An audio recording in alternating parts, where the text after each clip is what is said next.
తెలంగాణ తెలంగాణకు సంబంధించిన ఒక యూట్యూబ్ ఛానల్ అధినేత అమరావతి గురించి ఏందో చెప్తాను, ఒకసారి వినండి, తర్వాత మాట్లాడదాం.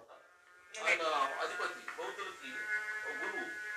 వాళ్ళు అమరావతిని ఒక ప్రపంచంలోనే నెంబర్ వన్ చేయాలనేటువంటి ఉద్దేశంతో వాళ్ళు కూడా విరాళాలు సేకరించేటువంటి ప్రయత్నం చేస్తున్నారు.